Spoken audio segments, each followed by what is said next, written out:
Dear brothers, it's about quality, not quantity.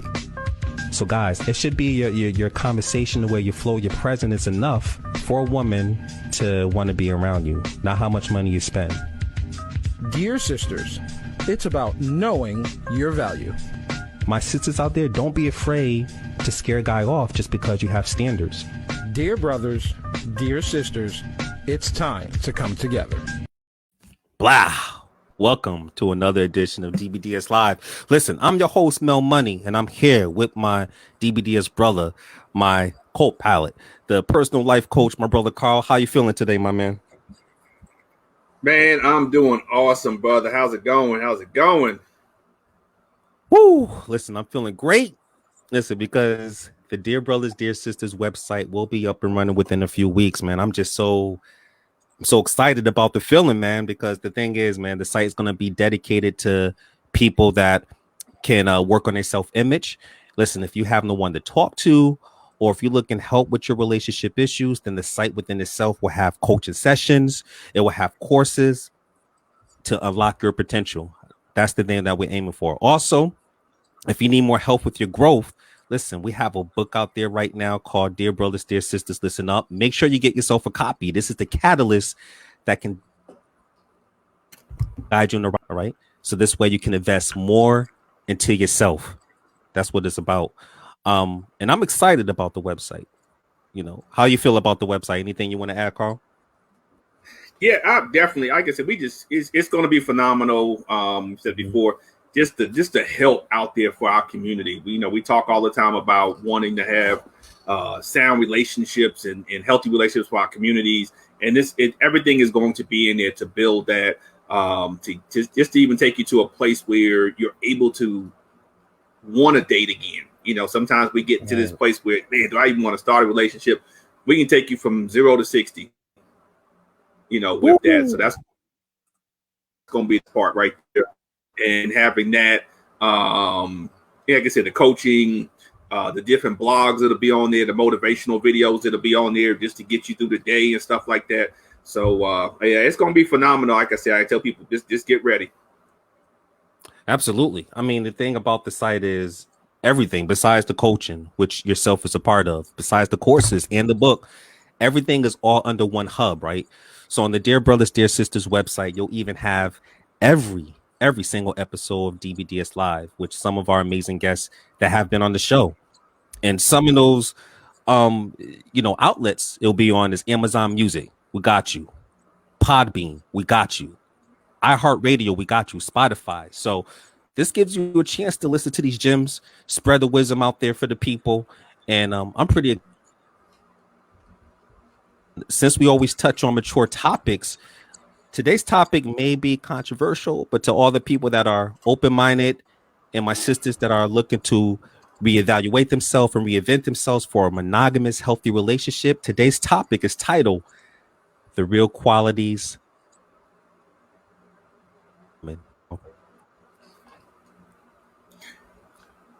Yeah, that's going. I'm looking forward to it. It's something that you see is being talked about a lot more. It's something, we talk about feminine qualities and things like that.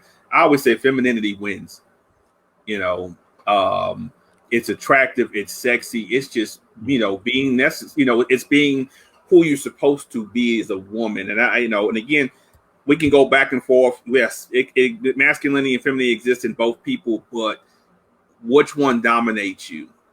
So sometimes we got to take a step back and hear it. And I hope the sisters definitely listen to what's being said tonight, because it's not coming from a position of putting women down. It's coming from a position of us uplifting y'all and putting you in a better position to attract what you're desiring. Absolutely. You're going to be that little fly on the wall, my sisters. You know how us brothers, we get in that barbershop and we have these discussions about our sisters. That's going to be you today, the fly on the wall. And just to even point that out, you're going to get some gems from some well-respected brothers. So that way you can attract and see what's important to the brothers out there today. And also get that masculine man, if that's what you're looking for. Also, before we bring our guests into the studio, make sure you share this video, my people, because we're all about spreading wisdom to all the DBDS family, Alicia, I see you. Anita, I see you. Jamila, thank you so much for your support. We see you. DBDS see you. Today is going to be dope brothers and dope sisters. So with that being said, I'm ready. You ready, Carl? Let's do it. That's what I'm talking about. So the first guest coming into the DBDS live studio. Listen, this is his first time on. But listen, when you hear this brother speak, nothing but fire. I may just call the brother Dragon, but fire. Fire, right? Welcome, my brother Ken. Welcome to DBDS Live, man. Fire, really? You know what, Millie Mel? All I can say is, man, I'm glad to be with you and Carl tonight. Hey, thank you so much for the just for the compliment. But listen, I just want to be here amongst iron sharpeneth iron, and I love the fact that we all have the same mission. Absolutely. Listen, so tell the people a little bit about yourself, where you're from, and why you're on the show today.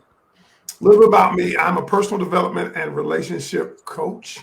I'm originally from Atlanta, Georgia, but I live in Greensboro, North Carolina. I call that home. I love it there. And what I do primarily for a living is I coach women. And I often say I coach women so that they can have healthy, happier relationships. But more importantly, I take it a step further. I help them build their personal brand so that they can attract their ideal man. And within all of that, it helps them identify who they are and what they want.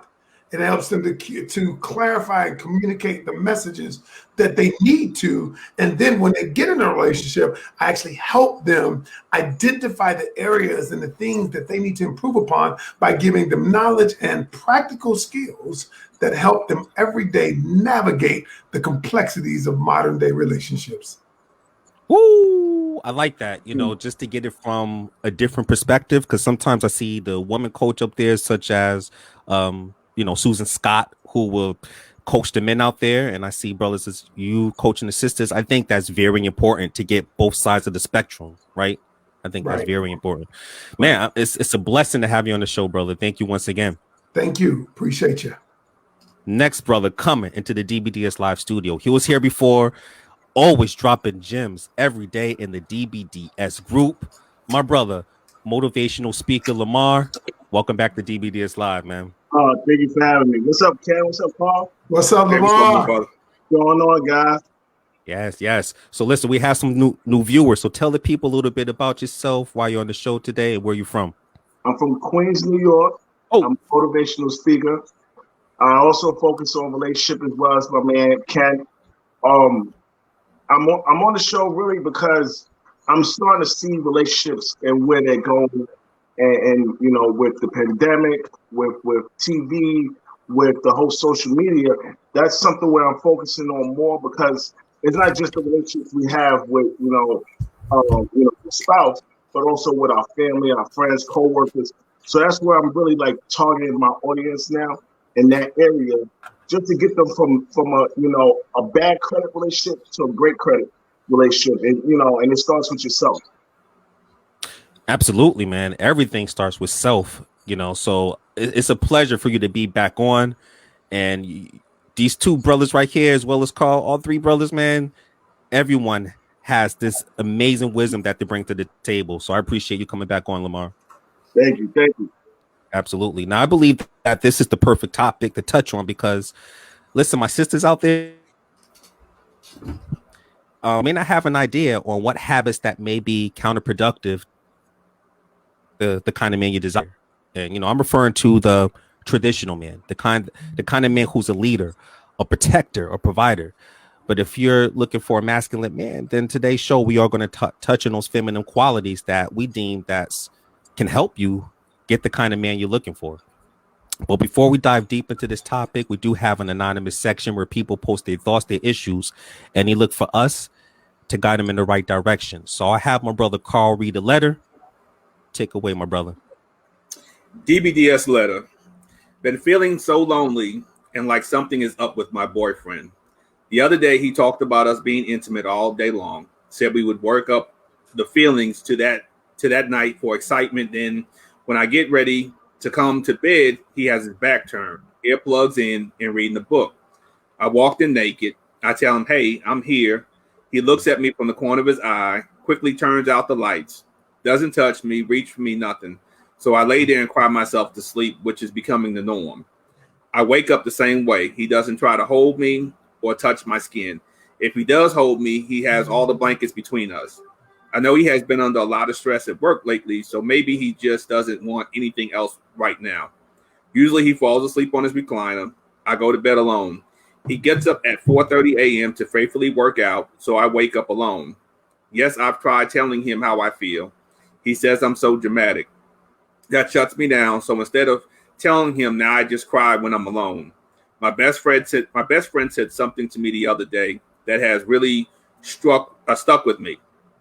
She was asking me how I'm doing, so of course I just responded fine. Then she looks at me intently and says, no, really, how are you? I just want happiness for you, real happiness. Then she left the discussion alone. I think she knows me better than I'll admit. I don't want to feel this lonely. I don't know how to express myself anymore. And why won't he look at me naked and touch me? I know I put on a lot of weight from having our 3-year-old son, but I'm going to the gym on a consistent basis and very feminine. I'm slowly going numb. What can I do to turn my relationship around? Whew. Well, the first thing that you are doing right is by reaching out. And we appreciate that. We appreciate the letter.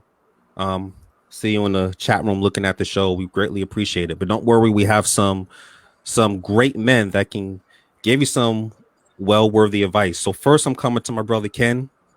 Listen, the sister's reaching out. How can we help her?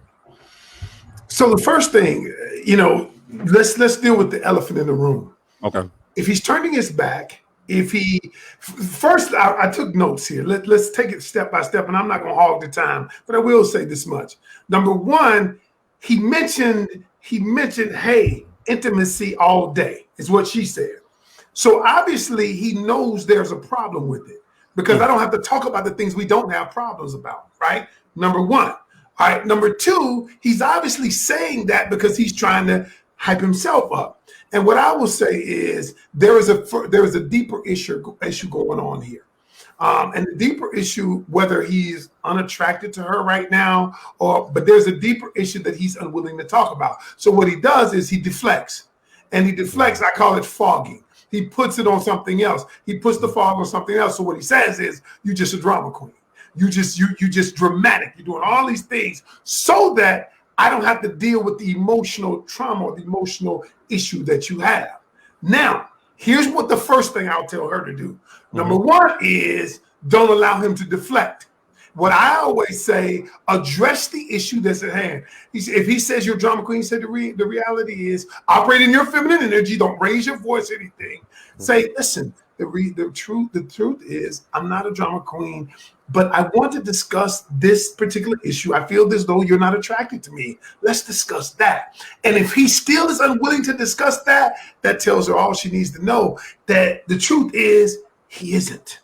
And then if he isn't, let's talk about what happens next. But the first thing we have to do is we cannot let him deflect or fog and put the issue on something else. Because if we never discuss the true issue, even if it hurts, then we'll never get to the root of what's going on. Okay. Woo, very well said. And one thing that I point out what you stated, we always have to say what we want to say, but it's how you say it. Sure. I like how you said feminine, right?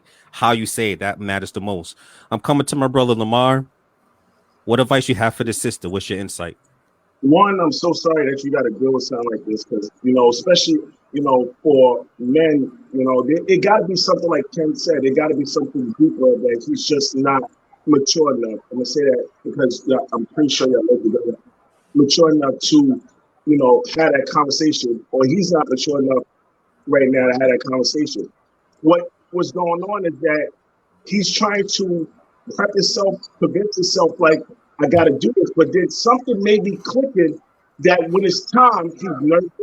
Maybe something happened in the past where, maybe I was intimate and, it didn't go, he like, I want to go 10 to 20 minutes and I only went 2 minutes. And now his pride is shut down. So to him, it's like, I don't want that. I don't want to repeat that.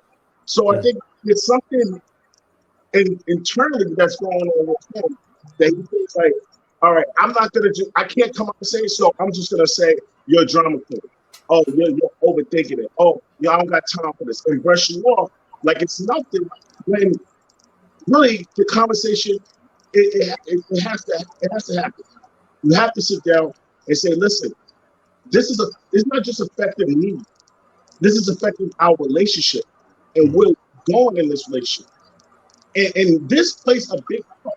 The number one thing when it comes to sex is that it starts before the bedroom, before it gets to the bedroom. So if he's starting the day saying, "Oh, we can Instagram all this," and he's doing all this, and then and you ready, it's go time, and he's like, "I was just playing." Just playing. Like you that right there mentally, it affects you so much where now you're crying to sleep. Now it's becoming a Monday to you because now he's on the recliner, falling asleep, you're on the bed. That's not healthy. That's not healthy for you. That's not healthy for your future. So you gotta have that what I call the naked truth. Hey, look, I'm gonna say some stuff to you that's gonna make you uncomfortable. It's gonna mess with your pride, your manhood. But I need you to say the same thing to me because it's just us two in this room. This is not a community project. This is a relationship. Let me say that again. This is a relationship, not a community project. So what goes on in this bedroom, we should be more comfortable to have that conversation than any other conversation we have in this relationship. So again, I'm sorry you got to go through this, but I truly believe you really need to sit him down and have a one-on-one conversation in the bedroom or on the bed. Have the conversation. You cry, your voice is gonna be shaky. You're gonna be stuttering. You're gonna be doing all this stuff, but you need to release what's holding you back. Very well said. The naked truth. Express you feel in an assertive, feminine way. Absolutely. I'm coming to my brother Carl. How can we help this sister, man? First, I applaud you, for sending the letter in and seeking advice in this situation. I know rejection is difficult to take for anyone, and especially, I know you talked about, well, you're feeling bad because you put weight on for having a child. That comes with having a child. So don't look at yourself that way. And you said you're going to the gym, so I applaud you on that because you're taking necessary steps. Something else I just want to piggyback kind of what Ken and Lemar said too. Having that conversation, communicating, because this is not healthy for the two of you. But it's not only not healthy for the two of you; it's not healthy for your child. Because your child is 3 years old. Your child is going to pick up on the tension. Your child's going to pick up on things that are not normal right now. They're going to take up that you're emotional because of what you're dealing with. He's emotional because of what he's dealing with. So you guys have got to fix this situation. And it may really come down to a place of having that one-on-one with him and then involving a third party with y'all, a counselor, a coach, somebody that can help you guys through this situation. There are sex therapists. There's all different types of things once you figure out what's going on. I pray it's nothing medical he's dealing with and he's feeling bad about himself. Sometimes a man's confidence gets rocked. And if it gets rocked in the bedroom, as Lemar was saying, sometimes a man's confidence can be shot for a long time and he doesn't want to go back where he lost his confidence at. He's got to get back there, but you may need to involve a third person. And if he's not willing to get that type of help, you're going to have to make some decisions at this point in time. Focus on you. You need to go to counseling individually by yourself if he doesn't want to go, so that you can be the best mother and best person, and so you can be the best mother for your child. So that's something to think about there if he refuses to go. But, hopefully he'll be open to that. And then you guys can have a sit down, conversation and somebody can walk you through what's going on there. But definitely, like I said, ask, see what's going on. You gotta pick his brain apart. And I think the bedroom, I call it this way, the scene of the crime. I think that's the best place to have this conversation, just see where he's at, work, is he undue stress, whatever it is, try to figure, without badgering him, but just kind of stay in your femininity as you talked about you're doing, and just ask certain questions and see if he'll be willing to open up and talk to you, and go from there, that one-on-one, and then say, hey, let's bring, let's go to counseling, so that we can make sure we can make this relationship work, because it sounds like that's what you want. And the fact that he can talk about being intimate all day means he does want to, he just can't get over the hump. No pun intended. But that's that's my best advice right there. Yeah. I mean, very good points that you all brought up. I mean, it sounds like to me that the relationship is going through a complexity phase, like the passion has decreased dramatically. And my first stepsister, I would advise for you to, as everyone stated, as well as Ken, express yourself and communicate to them in a feminine manner, because, it's not what you say, it's how you say it. So, the key word he stated was you're always dramatic. That to me is the key sign that, keep your voice level calm, relax, being your feminine. The next thing I would say, don't come abrupt, but let him know how his lack of affection has been affecting you, and also be willing to listen to what he has to say. Right. But I just feel like anytime the passion is low between two individuals, I usually recommend to do things that attracted you both to begin with, to bring that spark, that passion back to life. Also with the gaining the weight after having a child is pretty normal. So I will also recommend to work out together. And if he's interested, I'm sure that he wouldn't mind. I mean, as long as you guys can come to that agreement, but just right now, that bedroom talk that everyone stated is very important. This is something that you can't just brush underneath the rug. You have to get to the heart of the matter, because you two have both reached a threshold. And sometimes I like to call it a relationship tune-up. It's almost like you bring your car to Mobile One to get that oil change. I think right now at this moment, every relationship sometimes go through this. So you need that relationship tune-up. So that's what I would recommend. And the next thing too is, listen, if this brother rejects all your ideas, refuse to listen, refuse to compromise, then non-verbally, that would tell you how he sees the relationship as well as yourself. And as Carl stated, that may be a time that you may need to reevaluate the relationship and focus on you. All right. But I still think there's hope in this relationship. And I just want to thank you again for your letter. All right. So thank you again. And now we're going to go ahead and pivot to the show. Before doing so, I'm going to just pull up some comments, though. First comment here. From Teresa Harris. Hi, gentlemen. Teach Coach Ken. Absolutely. I will too. Thank you. Speaking of that, I'm going to come back to my brother Ken. Anything else you want to add? I just wanted to add one thing. And Sure. I think this is a key that we're missing here. And not missing, that I want to interject. That men don't change their behavior unless something changed. Now, listen to what I'm just saying. Men don't change their behavior unless something changed in his psyche, in his emotions. Something changed if he changed. So none of us, and this is what I'm saying, if you guys were having sex, if you were intimate and you're not intimate, that means something changed. And so what, either he doesn't want to address it because it makes the situation emotional, but you got to understand, if he changed, there's something about his psyche that changed. And I don't know what that is. What I always tell people, I said, listen, if a man ceased to doing what he's doing, then something came and was stimuli that caused him to do that. And that's what I just wanted to say that. Very well said, brother. Very well said. Something has occurred, and that's where the diagnosis of the relationship tune-up need to come into play, I feel. Yes. Next comment here. Naomi said, if seeing her hurting does not hurt him, there's a bigger problem. Just me, though. Okay. Yeah, that's like that mirror reflection.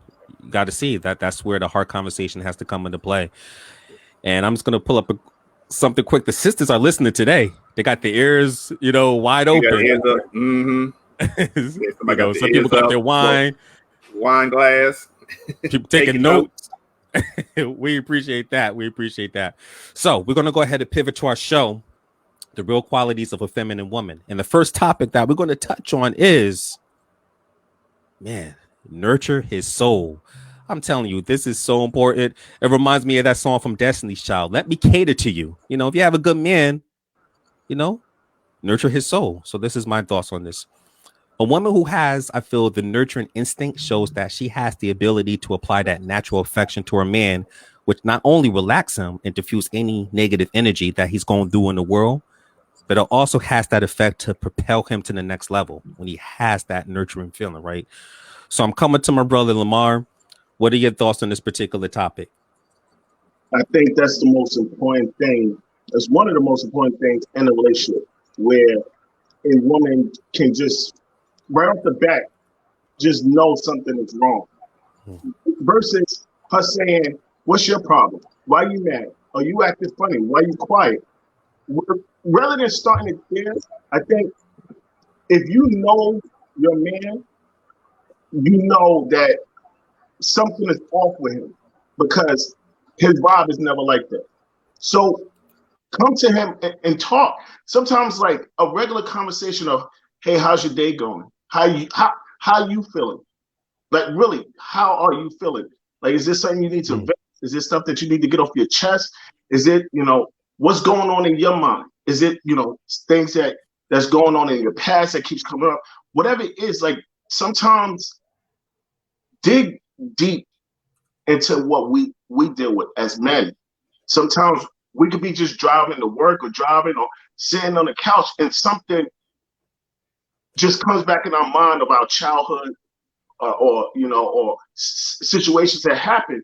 And sometimes when a woman is next to us and they feel that vibe, we get defensive because how they already talk to us, how they already said something. So I think the best thing is for you to just, sometimes just make us feel safe in a way of us having a conversation or expressing our feelings. Because we were always taught, don't cry, your boy, get up, shake it off. And it's like we lost how to actually be, human. And it's not fair to us. So when we do that, we want to make sure that we're in a safe space, in a safe environment, so we can feel safe to have those conversations. But it really starts with how you approach us. Okay. Very well said, brother. Very, very well said. I'll even take it a step further. Like, I think nurturing from a biological standpoint of view shows that woman will be an excellent mother. That's one of the qualities that I noticed in my woman when I first met her. She was very nurturing and very feminine, and I knew she was going to be an amazing mother. She wasn't like, So I'm coming to my brother Ken. What are your thoughts on this topic? So one of the thoughts that I have, and I teach my ladies in my group, I say men don't commit to you and grow with you based on what you do for them. Okay. Men commit to you and grow with you based on who you are to them. Now, and so many women think that if I'm that ride or die chick, if I get his clothes, if I take care of his kids, if I give him as much sex, as many ways as possible, that he's going to commit to me and grow with me. But the truth is that men don't do it based on that. They do it based on who you are to them, who you represent. And then what I tell them is, every woman that's with a man, if you want to grow with that man, your job in the nurturing process is to make the man want to be a better version of himself. You see what I'm saying? So if a woman can drive a man, y'all know this, all of us been there. A woman can get you to do things you would never do on your own. A woman can get you to jump out there and make you think you Superman. A woman can do things and nurture you in a way that makes you want to be better. If you're not making your man want to be better, then you're not nurturing him in the way that's going to lead to growth. And that's the thing I'm saying. That's what I'm talking about. I always say that a woman's inspiration can propel a man's actions. Yes. That inspiration is like gasoline to the car. And once you put that in, You're off. You're off. So I'm coming to my brother Carl. What are your thoughts on this topic? Oh, you mute, Carl. You mute. You got There me. you go. Okay. There you go. Lemar and Ken, y'all set the table on this. So, Ken, you said it best. If a woman is not nurturing her man to be better, the problem is she's being his mother. And see, there's a difference between nurturing and mothering. And so, look at my notes here real quick. So when you're mothering your man, you're actually manipulating and controlling him. Right. Wow. Because you're That's trying it. to steer him. It's just the way you mother your children. You're trying to get them to do a certain thing. But if you're nurturing him, you're inviting him in, which is an open flow. So it's just like if a man's sick, you don't walk up to him and say, "Here's his medicine, take it." That's what a mother does. But if you walk up and say, "You don't feel well, is there anything I can help you with or give you?" Two totally different things. The first is mothering, the second is nurturing. So Yes. if you're mothering him and trying to be his mother and trying to dictate to him what needs to be done, you're not nurturing him. There is a big difference there. You know, if you're telling him, "Hey, if you ain't doing this, this, and this, and this, you're not going to be this. You know, you're not going to get there." That's not nurture. That's what a parent does to their child. So you got to be careful in understanding there's a difference between nurturing and mothering. For men, you know, just being honest, most men want their women and their families, their wives and their families, to have everything. They want y'all. We want y'all to have everything. So in nurturing a man, he's going to go out. Just like I think Kim saying, Lemar was saying, go out and be Superman. It's going to go out and do whatever because you're giving him that support. You're giving him that what he doesn't have in himself to a point. You're giving him that. You're reaffirming him. You're reassuring him in the things he needs to do. But when you start dictating to him where you think you're nurturing, why I need to tell him what to do, now you move into a mother role. And at that point, you begin to hinder his growth. And then once you hinder your husband's growth or your man's growth, you now stunt the relationship part of it because he can't grow anymore. Whew. Okay.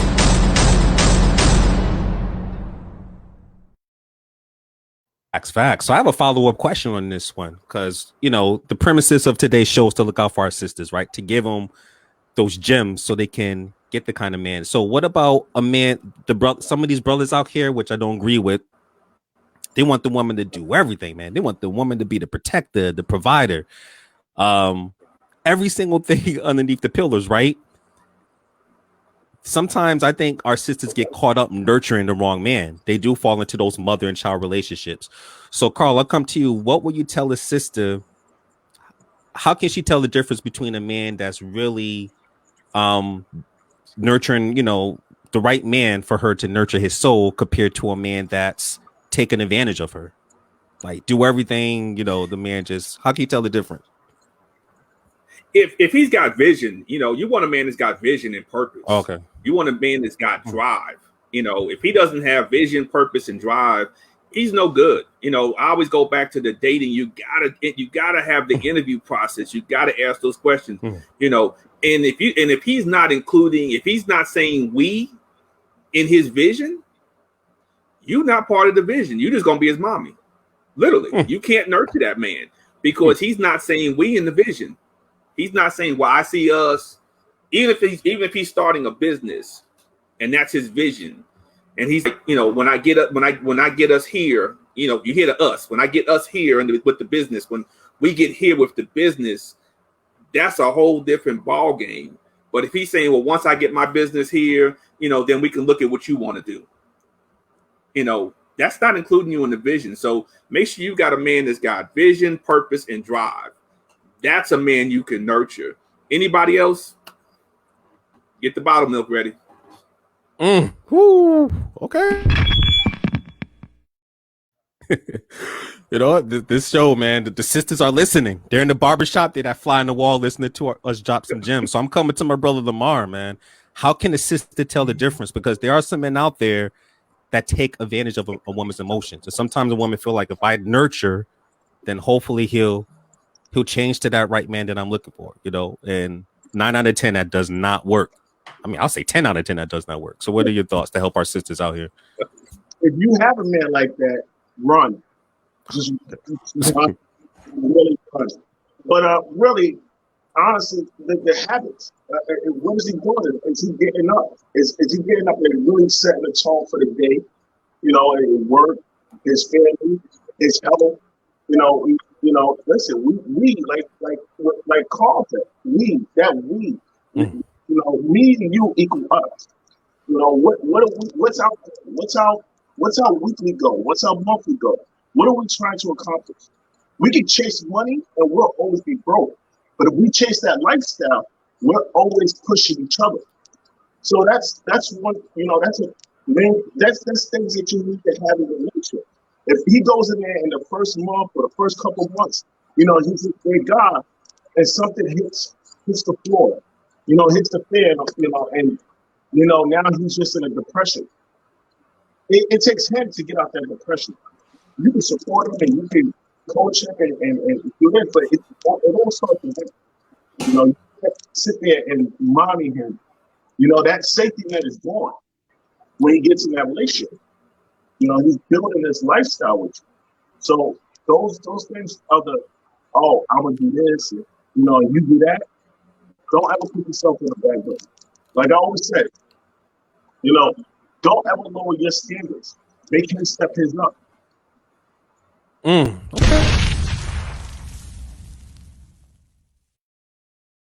I mean, it's too many of our sisters giving credit to not credible men out there, and we want to try to help them as much as possible. Same question, Ken. I mean, how can you tell the difference between, you know, the right man? Hey, that's the man that he's worthy of being. To these brothers out there, shoot your shot, protect me, take me out, do this, do that. Like, how can you tell, man? So I'm gonna take it a little different way. I'm gonna take it I'm gonna veer off a little bit. Okay. And I'm gonna say, here's where I'm gonna look at it. I often tell people we don't attract what we want, we attract who we are. Okay. Right. Now, if you're attracting a man like that, there's some part of you with the women, there's some part of you that wants to take care of a man, because maybe there's an unhealed area in your life that says, I need to mother someone. I need to take care of this person. I need to be needed.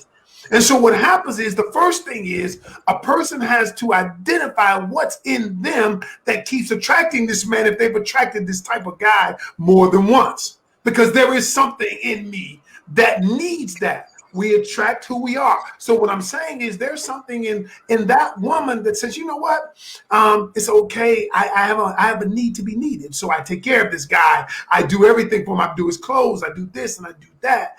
And what happens is like Carl. I go back to what Carl says, which is great. He says, no, you don't want to nurture. You want to be their mother. Okay. But that comes from an unhealed place. And so if we don't look at the healing that we need, that we need as a woman, that she needs, then she's gonna keep picking the same kind of guy, because it's in her. It's in her. A woman who empowers a man doesn't take care of him. Do you follow what I'm saying? She gives him the power to do it himself, and that's part of the issue there. Woo!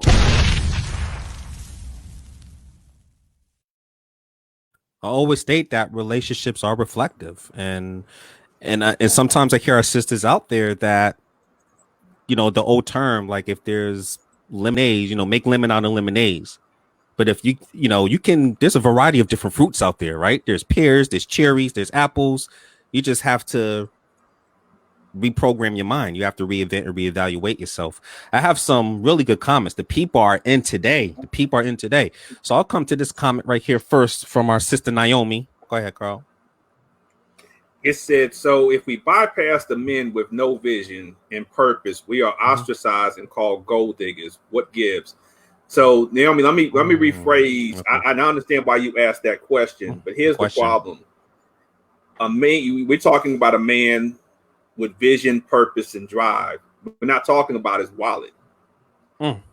Because as I said before, the right woman with the right man will increase a man's income earning potential 4 times.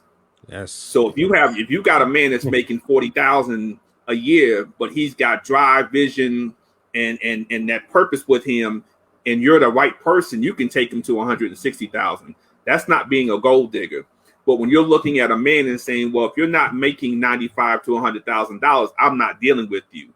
If you don't have a 5-bedroom house already, I'm not dealing with you. See, to me, gold diggers are those that want something that they don't even come with themselves also on top of that. Or you have an expectation of wanting something and that's already built and not willing to build with it. So there's your difference on that. So yeah, if your gold digger, she's just looking for the guy driving the Maybach. He's got $1 million home. The 6-figure died. That's all she wants. If he ain't making 6 figures, I'm not talking to him.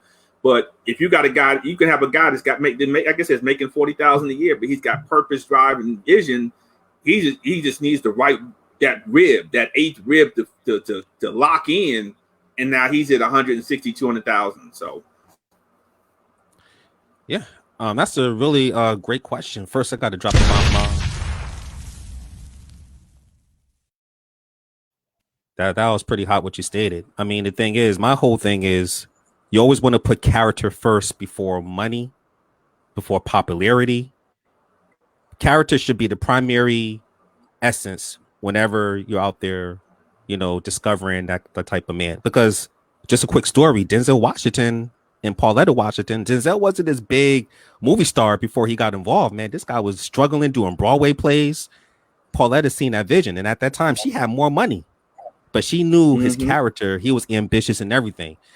And all that emotional fuel, that nurturing. Now look at the brother. Just look. I mean, your theory is proven correct, Carl. I'm coming to you, Ken, based on that question from our sister, and I'll pull up her comment again. We'll go to other comments, but she said, if we bypass the men with no vision and purpose, we are ostracized and called gold diggers. What gives? So Naomi is a very smart lady, and she's very successful. And I understand what the dilemma is. I mean, she feels like, on one hand, if I bypass the guy with vision, but here's my take. And I like what Carl said. It's not about money, but and I want to piggyback on what I simply say is, listen, let's start with the 2 C's. And you know what my 2 C's are, Naomi. First, it's collect, then connect. So in the collecting phase, I'm collecting data. I'm going out, I'm dating. Let me see if his core values are similar to mine. Let me see if his visions are similar to mine. Because the problem is 2 good people don't mean they good together. And see, we think because 2 people are good, they'll be good together. That's a misnomer. And so what we should do is take the time to collect enough data to see if this person is in alignment with me. And then I go to the connection phase. So, the connection phase, now we can connect. But what happens is most people just want to jump to the connection phase. And when you jump to the connection phase, you bypass the collecting phase. And when you bypass the collecting phase, let me tell you what happens. You end up a year from line and say, damn, this person ain't who I thought they were. And that's the problem. And so as long as you do that part, Naomi, you won't have the problem with the other stuff, the vision and purpose and all that stuff, because you will learn all of that in the collection phase. Yeah, absolutely.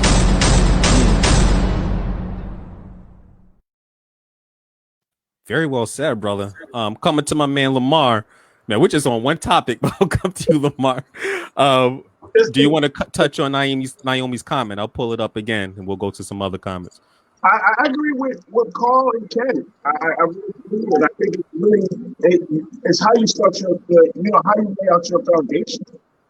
I was, in the dating world, I would present myself with, I got money. And when it's like, oh, well, you come like that, then that's how I'm going to treat it. But when I met my wife, I had no money. And my wife, when I was going to school, I'm working full time. I'm doing school full time.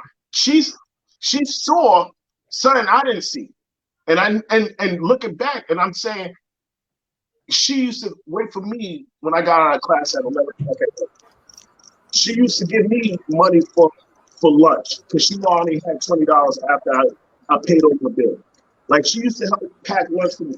All this stuff that she saw, you know, like, I know his direction. He has a vision. He has a purpose. And his drive, I never saw nothing like this. You know, so to her was like, I'm gonna stick around. I'm gonna give you an opportunity. If you messed up, all I did was waste time. Because I can always make money. She always say that. I can always make money, but I can't make time.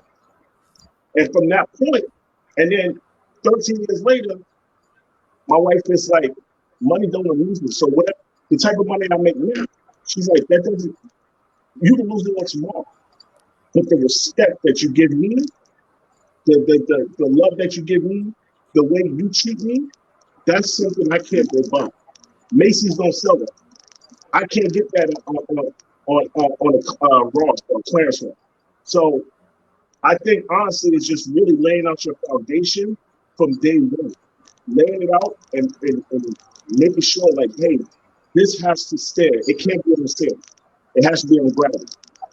You know, don't base your relationship on a stand.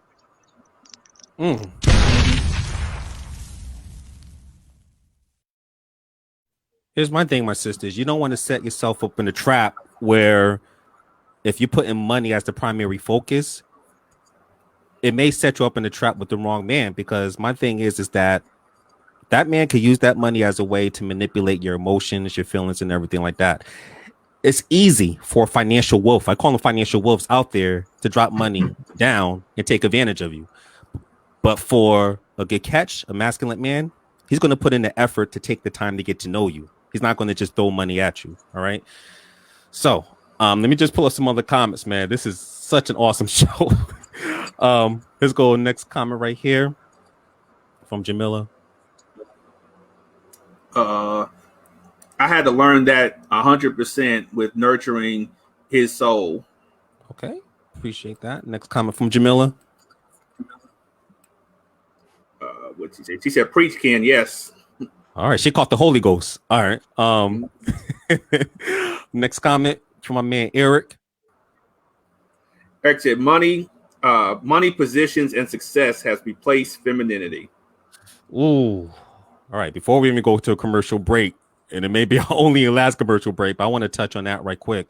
I'll come to you, Carl. Do you feel that money, position, and success has replaced the natural feminine essence? I believe it has. Mm-hmm. Only in I say that because that's both sides lead with that. It's unfortunate. You know, what do you do? What is your position? What do you have? And you have a lot of people who you have a lot of women who look at what men have. You know, I always talk about the 6 figures, 6 pack, 6 feet type of thing. And I think they're losing that, you know, where, okay, I'm going to go ahead and make my money. I'm going to get this position. I'm going to go ahead and be successful.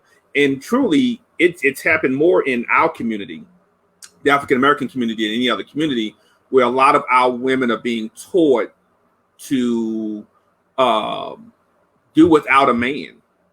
Yes. So it takes away from their femininity, because then they and again, I'm gonna give a quick example and move on to guys. You know, we always hear that because a woman is a single mother, she has to operate in her masculinity to take care of the children. But okay, I was a single father and I didn't operate in my femininity to take care of my children. So there are women choosing to operate into their masculinity. And then they're saying, I don't know how to get out of it, but they've chosen to go that route. I'm not choosing to operate my femininity to be the mother in the world. It's like saying the women saying Happy Father's Day to themselves. It's something that's become pragmatic especially in our community, where it is taught. You don't need a man. Go out, get you a job, go to college, be successful. If you get one, great. If you don't, it's no big deal. And that's a masculine way of looking at it, not realizing that most people are not going to be able to retire, even if they're by themselves, off of that one income and be successful. down the road. Okay, very well said, man.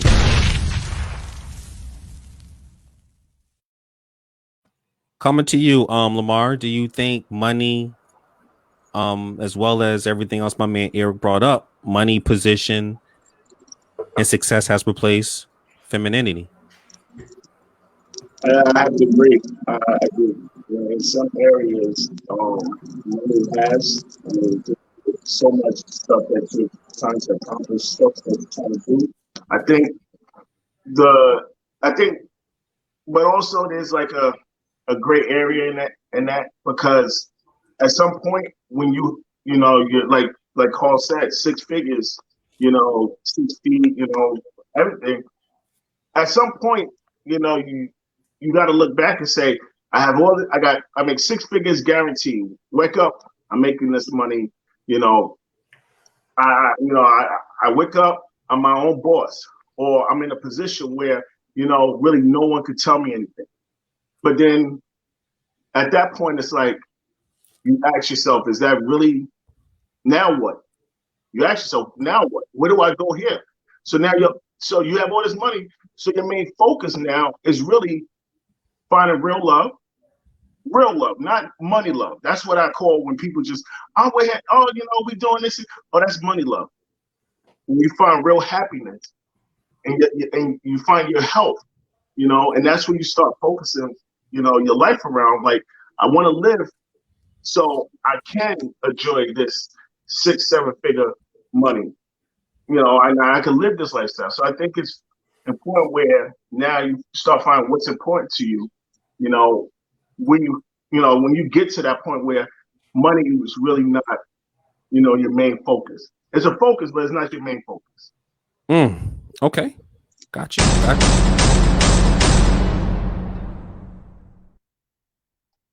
Yeah, man. You don't want to, come across the brother like my man in what's that Tyler Perry movie, The Diary of a Black Woman? The brother he was very successful, but he was a financial wolf. And you saw how he was treating the sister, right?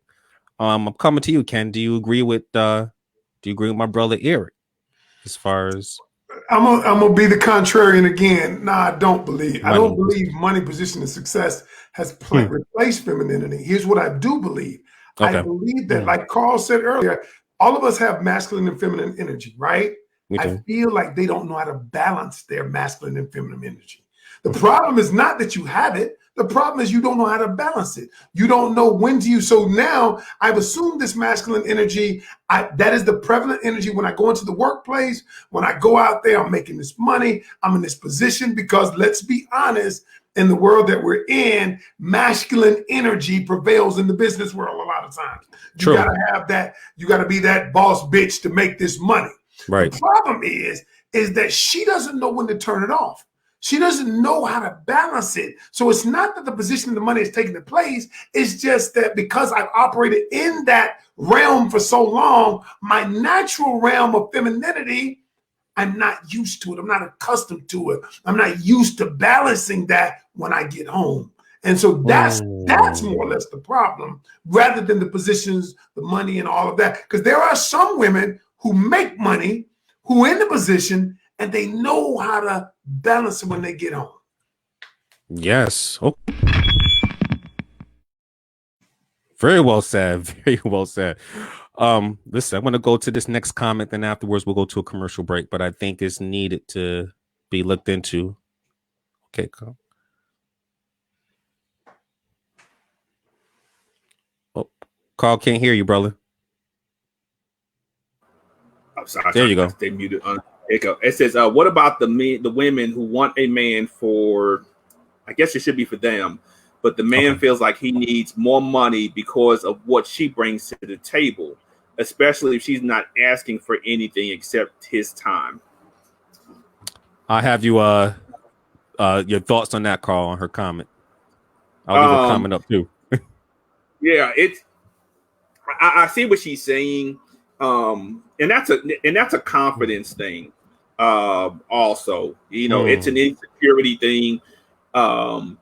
You do have to realize it comes from an aspect too of there was a comment made, I think that sometime this week in the group on something where, because a guy worked in a warehouse, he was not trying to do his best and he was just a low life type of thing. And so when you got men kind of being said certain things like that, it's difficult to date a woman making more money. It takes a real masculine man to date a woman who is making more money than him. It takes a man who's confident in himself. It takes a man who is sure of himself. Every man's not going to do that. But see, you can't. But you have women who will turn around and throw that money in their face. Well, I'm making more than you. You're supposed to be the head. I've heard women say, "Hey, if you're not making $1 more than me, you can't lead the household." Oh, and that's so this is what's put in the atmosphere. And so you have a lot of men that are like, well, we're being told for us to be the provider, protector, or we're not being masculine because we're allowing our wife to make more money than us or our girlfriend to make more money than us. So how can we lead the relationship? That's a problem, Right. So this is why it's hard for this is why a lot of men say, hey, I got to make more than you. And there's real data out there dealing with this stuff, who's making what. But that is for me in a nutshell. That's why you'll see a lot of men say they won't date a certain woman because she's making certain things, especially if she doesn't know how to turn off her masculinity. Okay.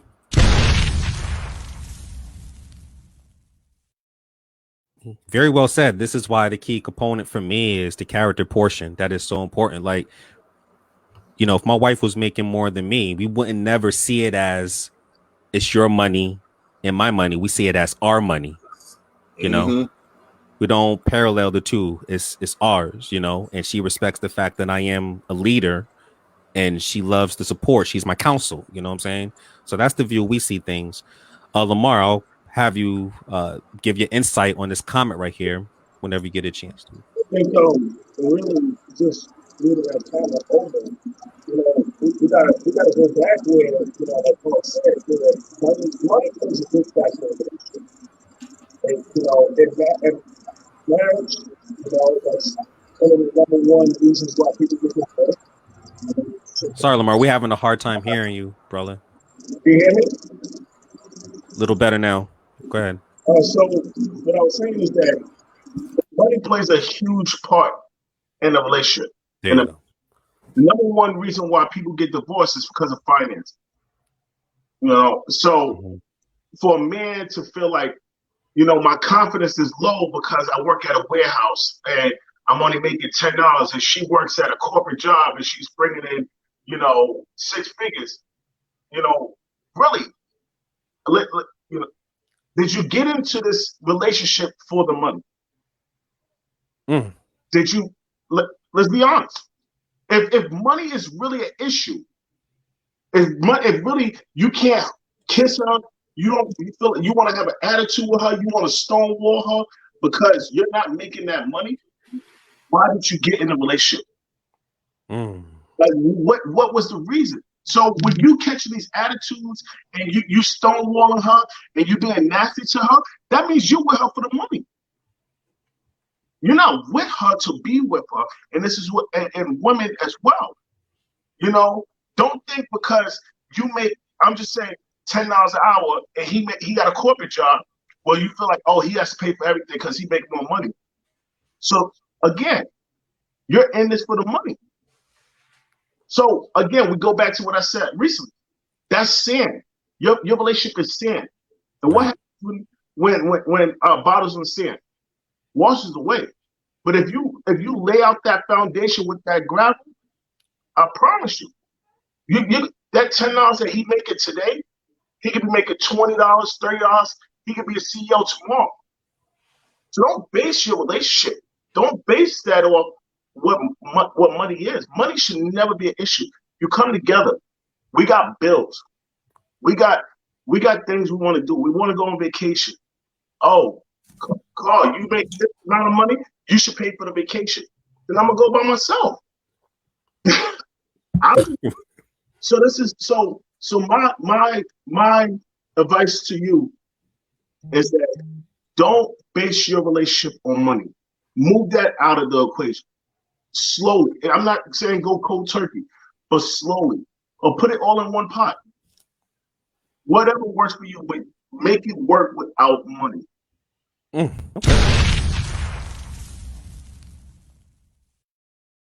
Here's the thing: when money does become the issue of the relationship, it's like you're competing with your significant other. It's not a team. You know, it's almost as if she's playing for a different high school. You're playing for a different high school. You guys are not. You're competing with each other, and that within itself can destroy a relationship. I'll come to you, Ken, to get your insight on this comment right here. Well, the comment as I read it is not with the woman, it's with the man. Because whoever wrote this says, what about the woman who wants a man for him, but feels like he needs more money? So it's something in him. Mm-hmm. So, but she just wants quality time with him. And there are a lot of women out there that feel that way. You know what? The truth is, I don't care how much money you make, because the truth is they also realize that money can't make them happy. All right. And so the issue is not the money, it's the insecurity in the man. And so, like, what happens with men a lot of times, me included, what we do is we attach our value to the amount of money we make. So it's not who we are, it's what we do. That's a flawed process. It's a flawed thinking process, because what if I'm making $300,000 a year today and it goes away? Am I less valuable than I was yesterday? Because yesterday I had a job making $300,000. Tomorrow I had a job making nothing. No, I'm not less valuable. I'm still the same valuable guy that it was. But so the issue is not that. The issue is I'm tying my value to the money I make, which leads to insecurity, because now I look at you and you make more money than me. So it means that I feel like I'm less valuable than you. That's the problem. And in essence, the insecurity and devaluing yourself or valuing yourself based on money. I'll give you this quick story, y'all. I remember years ago, I made more money than my wife, and we never tripped because we put all our money together. But I remember I had to take off about a year because I got my health in order. I was on the reality show, The Biggest Loser. I never forget it. And I had to turn away $75,000 to $100,000 worth of business. My wife, okay, now to this day, she'll tell you, my wife took up the slack. She worked 2 jobs. She said, get your health together. Work out twice a day, whatever you got to do, because the show wasn't paying me that much money. She said, you do it. And all she did was lay the money on my desk. And one day I sat there in tears, but I said to myself, I didn't devalue myself because I wasn't doing it at the time. I simply said, that's my partner. And because just like you, just a male like you and Carl are partners, that was my partner. And my partner took up the slack when I couldn't. I wasn't less valuable. No, at the end of the day, that's what happens, but it's based on, but you have to come to the table whole. And Carl talks about that a lot, of being healed. You have to come to the table whole, and some men aren't whole, and they're attaching their value to what they do. And when that goes away, the value goes away. Woo! Fire. You're absolutely right, man. And to me, I call that false confidence. You know, I remember helping one of my clients that rented a car from Budget for 2 days, parked it in front of the club just to try to get as much attention as he can from the sisters. Then the next day he got his bus pass riding the bus. And you can't do that. I'm not making this up. Are you serious, man? I'm serious, brother. And that's false. That's false confidence. And a lot of our brothers do that. You know, they lead with their wallet instead of leading with the intellect, leading with that ambition and confidence, right? Man, I don't think we should take a commercial break. This is pretty dope. I'll come to my sister Jamila's comment. Ooh, we need to get you on the show, sister. Go ahead. Let me read it from my phone because part of it's cut off. Yeah, it says, bottom line, a man isn't supposed to be alone, and a woman isn't supposed to be alone. This is not how we were made to be. We were meant to fellowship. Husband, wife, your lifelong mate, period, with a T. Money isn't everything and won't at the end of the day make any woman or man happy. When you go outside to be a beast, but when you get home, be a woman and cook your man a meal, clean that house, take that seed and make a forest grow. Be feminine. Don't try to take on the masculinity part of a relationship. If need be, then do so, but don't overstep him. We can't get upset that he's not being masculine if he can't. if you're doing it all. Okay, Jamila, we're gonna have to drop a bomb for you. Fire. And we'll come to one more comment before, and I appreciate you all rocking with us. I know we're over time, but we're going to keep this flowing because these are the kind of conversations that we need to have in our community. I just think is very, very important. Come to my sister Naomi. She said, "How do you date without money? I mean, coffee is $5. LOL." I mean, there's nothing wrong with that. My first date with my wife, at the time, my girl, just getting to know her. The first date, we actually split a Subway sub, and we walked around Middletown for an hour, sharing our coladas together. And she told me that was the best date she ever been on, compared to all these other men taking her out to the expensive restaurants based on her looks. And I knew right there she was the one. Wow. Right there, I knew she was the one. Listen. We're going to go ahead and take a commercial break. Listen, I know this is only one topic, but sit tight to all my people. This is DBDS Live. Don't your ass go anywhere. All right.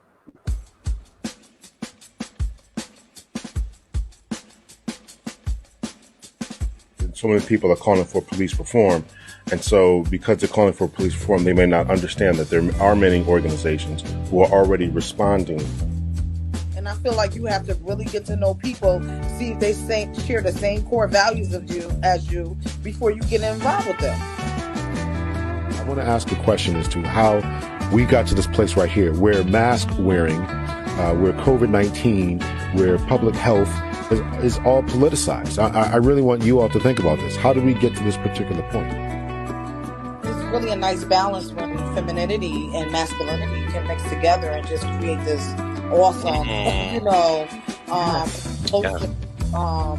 experience.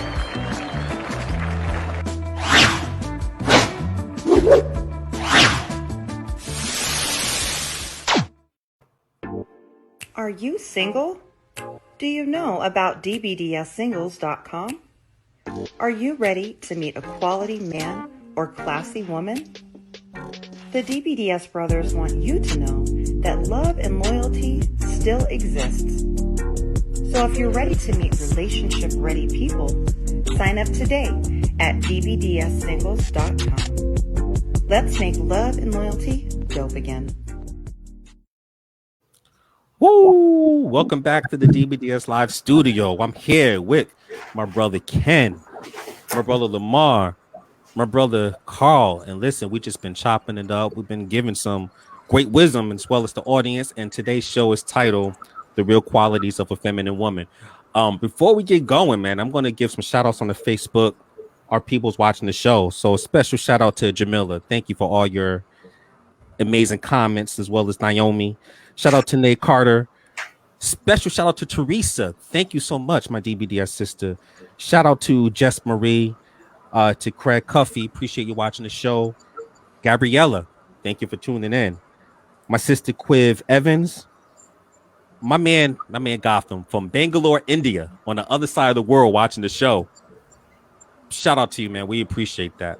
So listen, we're going to continue to have the show flowing, going, because this is such an amazing topic that we got to hit on, So the next topic that we're going to hit on about the real qualities of a feminine woman is, boom, allow him to lead. And I'm going to put the picture up right quick. Allow him to lead. I cannot tell you how serious this is because, listen, if you allow him to lead, and especially if he's the right man, that's going to avoid those mother and child relationships. So let me go ahead and size this up right quick. So my thing is that when you notice a man taking the lead, right? When you notice him taking the lead, it's very important to take your foot off the gas pedal. It's very important for you to take your hands off the steering wheel. And what this means is that he should be the one initiating the relationship and making the moves necessary to cultivate the intimacy. Allow him to put in that effort so you can see what kind of man he is. Don't just give your all to the wrong man that we just stated earlier. All right. So first, I'm coming to my brother Lemar. What are your thoughts on this particular topic? Allow him to lead. That was something definitely I was saying for myself. Just looking back at my my wife conversation and said, listen, I'm allowed to leave this house, leave, this family, but also just keep in mind that, I do have opinions.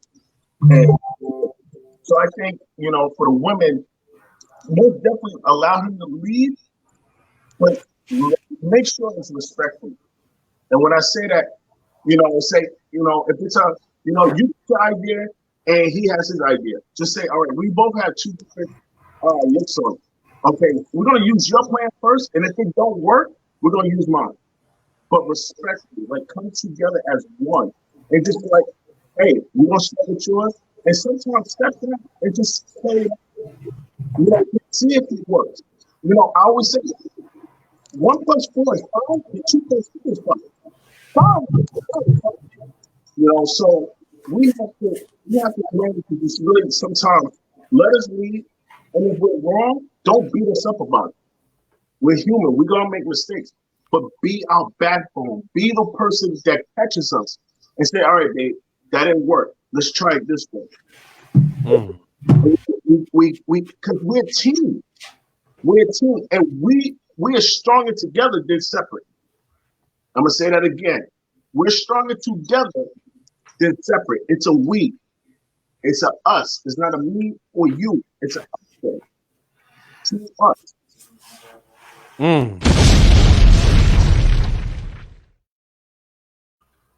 I think what trips up a lot of our sisters out there, sometimes they don't know the difference between a man being controlling and one that's leading. It's a huge difference between the two. Huge difference. I'm coming to my brother Ken. What are your thoughts on this topic? I have a little different take. And so here's my take. What is the one thing that all leaders have? The one thing all leaders have, and people go into, some are direct, some are this, some are that. And I said, the one thing that all leaders have is followers. Every leader, despite how they lead, they have followers. And so when I teach my men that I coach, I said, every leader that people follow, they've earned the right to lead. They've earned that right. And so every man, it's his responsibility to earn the right to lead by the way he's in position doing what he's supposed to be doing. Now, because a lot of us are not in position to do what we're supposed to be doing. Now, when he earns that right, damn it, the woman, get out of your masculine energy.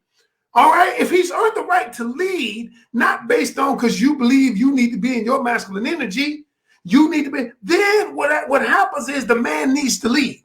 And from my perspective, okay, simply mine.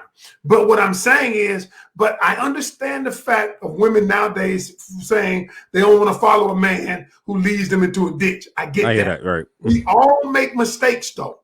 But when the man has earned the right to lead, and how do you know he's earned the right to lead? Here's how you know. Number one, he's willing to make the hard decisions. That's number one. He's willing to make the hard decisions. Number two, he's willing to stand by the decisions and be accountable for the outcomes. When he does that, when he does those two things, he's earned the right to lead.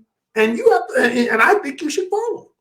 And I don't think you need to operate in this masculine energy all the time, which creates divisions. It can't be but one leader.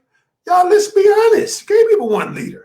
And you out there trying to lead, you out there undermining him, and it's your team. That shit makes no sense. Man,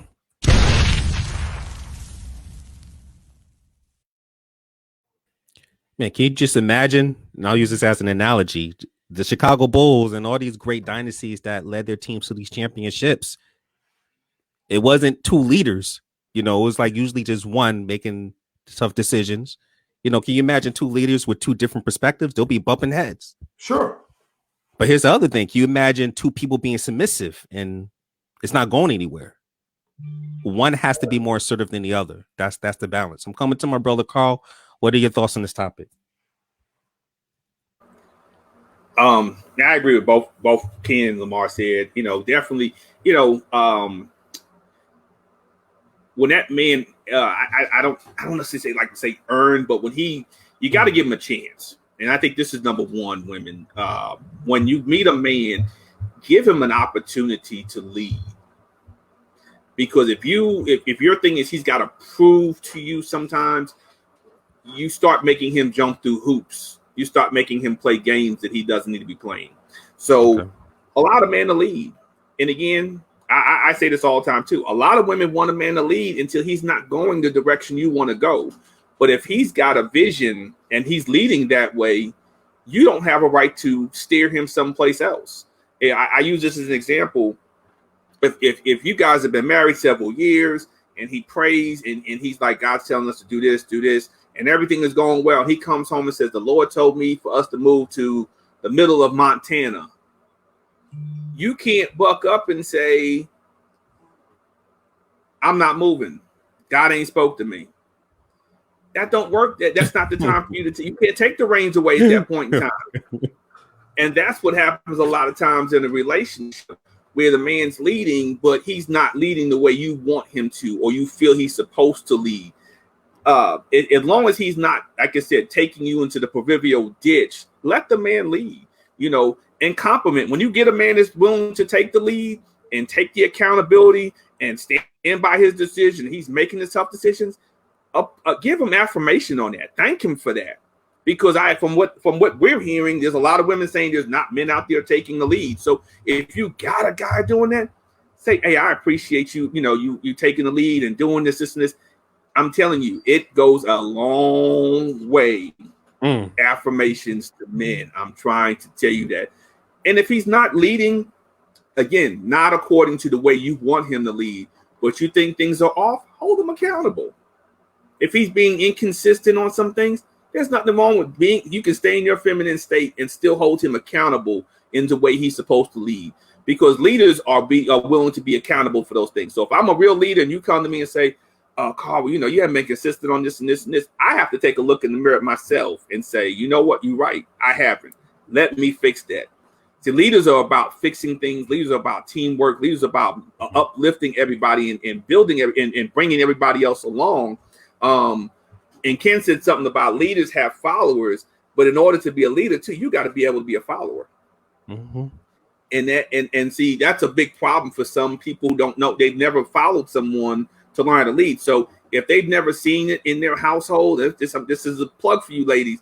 If a man's never had a man in his household, a father figure in there, and watch someone lead, he's learning on the fly. He's learning on the fly. So those mistakes are going to happen. But would you rather a man who's trying to lead, not control, but trying to lead and try to do it the right way, or a man who's not going to take the lead? If you're fussing at a guy because he's trying, you're going to lose him. You're going to push him away. That goes back to that mothering versus nurturing. So understand the difference. But if you got a guy that's leading, thank him. Hey, I appreciate you making plans for us tonight and taking us here. I appreciate you booking that trip to Dubai, and just told me meet you at the airport and we'll get clothes when we get there. Hey, I appreciate you taking my car and getting it clean. All of that means something to that man. And trust me, the more you affirm him, the more he's going to do.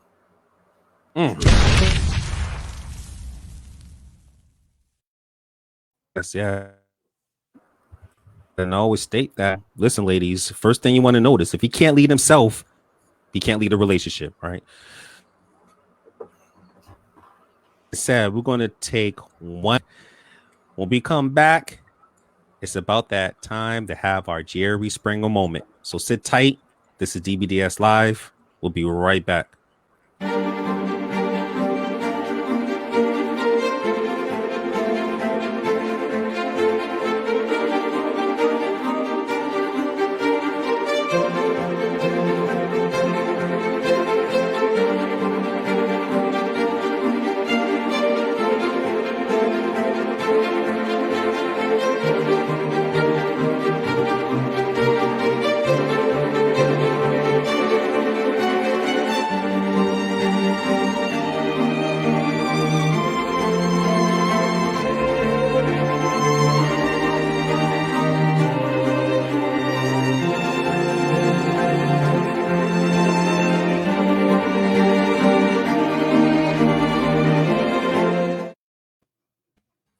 Yes, welcome back to DBDS Live. I'm your host, Mel Money, here with my brother Carl, my brother Lemar, my brother Ken. And listen, this has been such an amazing show. It's about that time to have our Jerry Springer moment. Before doing so, listen, you can catch these entertaining and educational episodes on our YouTube channel. Please subscribe to DBDS Live. Just make sure you hit that subscription button so that way you can get these fierce conversations that we need to have. If you can't catch us, don't worry. Again, we on Amazon, we on Podbean, we on, Spotify, iHeartRadio. Make sure you check us out because we're there. We're everywhere. So listen, it's about that time. So first, I am coming to my brother Ken. Give the people who's watching your final thoughts for today's show. First of all, I want to say thank you and thank Carl and my man Lemar for just doing what you guys do. And the fact is, whether people agree with you or not, they cannot disagree that you're empowering people. See, the truth is we always want us content creators, we want everybody to agree. I love it, the fact that everybody's got a take, and what you guys do is you stand by what you believe, and then and your message is for someone. And so I appreciate that. And what I will leave everyone with, and I've been in this vein in my group, is that many women are operating in their masculine energy too much. They're not balancing this masculine energy with the femininity. Their power, their strength comes in the femininity. And I often tell the story. I told the story the other night, y'all, of my mother. I wanted to play Little League football so bad. And I'll never forget, my friend Joel Davis was playing. And my dad, he didn't want to have to leave work, take me to practice and all that. So he was telling the wife, my mother, no, I just wait till he gets in high school, whatever, wait till he grows up. So my mama said, I was like, Mom and Dad won't let me play. My mom said this. She said, let me talk to you in the morning. Now, I don't know what the morning got to do with last night. So in the morning, my dad got up and said, son, I'll take you over there to register. Now I'm thinking to myself, what did mama do that night? The day before, Daddy didn't want me to play Little League football. But that next morning, I'm getting registered. What I realized is what my mama realized a long time ago. She could influence him much more in her feminine energy than she ever could by saying, Raymond, you need to take that boy to register him. Well, years later, I got a football scholarship to North Carolina A&T. That's why I'm in North Carolina today, because my mama took one for the team in her feminine energy. So thank you, guys. I appreciate you, man. Thank you too, brother. Thank you too, brother. Now I'm coming to my man Lemar.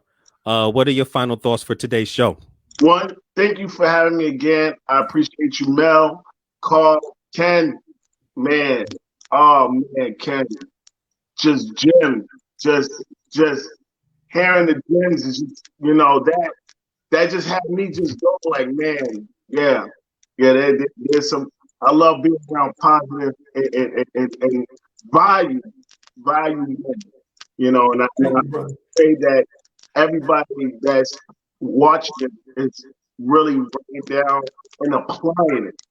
There's one thing for us to do this for, an hour, and you don't apply it. Just take the time, one step, one day, to apply everything that these gems that you got. So, to me, what I got from everything today is what I would tell one person is to take your time, patience. Have patience in your relationship. Have patience in your marriage. Just trust, have faith. If you don't have faith, you don't have nothing in a relationship. And then always put God in the middle of your relationship. Always. If you don't have God in the middle of your relationship, you have chaos. Your kids have chaos. Your finances have chaos. Your household have chaos. So as long as God, faith, patience is in that relationship, and everything, I promise you, when you step out, you're going to know you don't need to be so aggressive to your man. A simple conversation. My tone. Is it the right time to have this conversation? Maybe it's not the right time. Maybe it's not, maybe my tone. Maybe I'm at 10. I need to make sure that I'm at 2. So I pray for you. I want you to have the best. And I thank you for listening to us tonight. Very well said. Thank you, brother. And now I'm coming to my brother Carl. What are your final thoughts for today's show? Lemar, Ken, awesome job, man. Appreciate being here with you guys. Wealth of knowledge. Even I picked up on some things, man. I definitely know you guys will be back again. Just a couple of quick things I want to touch on. Number one, if you're struggling to operate in your femininity, there are books out there. There are YouTube channels. There's all different types of things out there to help you with that. But I'm going to go a different direction. If you're in a relationship and you're struggling with that, and you say, well, it's because I've got to do this and this and this, communication. Sit down with your husband, your partner, and say, hey, I want to operate in my femininity, and this is why I'm struggling. Have a conversation with them. Tell them what you need. It's not about just what a man needs. It's you have needs just as much. Tell him, I want to be here so I can help you get here, but this is what I need. Have that conversation. There's nothing wrong with that, because that's you taking accountability. That's you knowing why you're struggling. If you don't know, you got to figure that out. It's I know it's difficult, and it's something that's new that's really come out and it's blowing up around everywhere. People talking about femininity, but I'm telling you, femininity is sexy. Femininity is going to win every single time. And I've got some sister friends that are six-figure earners, CEOs, HR directors, VPs, and you would think they were stay-at-home moms. They are so feminine, you have no idea what they do for a living. And they're in male-dominated fields, but they stay in their femininity 24/7, even in their workforce. And they get things done. And they said, because even at work, when I act feminine to those men, I get what I need to have done. That's powerful. So some women, you're choosing to stay in your masculinity as an excuse. But if you want to attract a masculine man, you can't be masculine. He's not gonna go with that. He's not gonna deal with that. Because a true masculine man is not going to want to come home to masculinity. You're going to force him to go and look somewhere else. So again, my sisters, I applaud those who commented today, the questions and different things, and pondering, looking at things. Do the research. Look up, like I said, read the books, reach out to people, get the help you need, because the only thing it's going to do is make you better. And if you're in a relationship, it's going to make your relationship better. Trust me, it's going to make your relationship better. And if you're looking for a relationship, it's going to make you more appealing, attractive, and it's going to open the door to multiple options. In your feminine state, you got more options. In your masculine state, you have less options. That's all I got, bro. Very well said. And I'm going to be quick with my final thoughts. I just want to thank this amazing panel. My final thoughts is, remember, a good man appreciates a woman who is feminine and one who has standards and boundaries. And this simply means that you don't have to go by modern society's agenda to portray yourself superior or equal as your natural counterpart. Because the reality is, if your goal is to attract a mature masculine man who loves the fact that he's a man, you'll have a much easier time going along with nature rather than going against nature. All right. So once again, I just want to thank this amazing panel, and much love to the DBDS family. Take it away, my brother Mel.